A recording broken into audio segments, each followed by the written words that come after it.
সকলোকে মই অন্য এটি ভিডিঅ'লৈ স্বাগতম জনাই আজি ভিডিঅ'টো আৰম্ভ কৰিছোঁ। এওঁ বজাৰলৈ গৈছিল, বজাৰৰ পৰা মাছ, ঔটেঙা, ঢেকীয়া লৈ আহিছে। কাটি লৈ কুকাৰত দি ল'লোঁ আৰু এইফালে মোৰ ঔটেঙা আলু বইল হৈ গ'ল আৰু এয়া আনফালে কেৰাহীটো পাতি মাছখিনি ফ্ৰাই কৰি লৈছোঁ। মাছ ফ্ৰাই কৰা হৈ গ'ল। এয়া কেৰাহীত তেল গৰম হোৱাৰ পিছত মই বইল কৰি লোৱা ঔটেঙা আৰু আলু দি দিলোঁ। জোখমতে হালধি দি ল'লোঁ, জোখমতে নিমখ দি ল'লোঁ আৰু এয়া মই ভালদৰে লৰাই ল'লোঁ।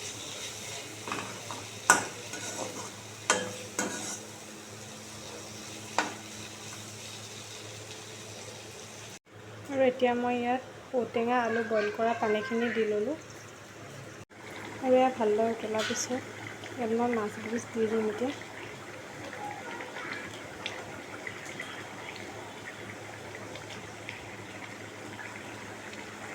এয়া মোৰ মাছৰ তৰকাৰী হৈ গ'ল আৰু এইফালে কাটি ল'লোঁ ঢেকীয়া, আলু, বুট, পিঁয়াজ আৰু এয়া ঢেকীয়া, বুট, আলু ভাজি হৈ গ'ল আৰু এইফালে মাছৰ পেটু ভাজি, ঢেকীয়া, এইফালে নেমু, পনীৰ চব্জি, জলকীয়া।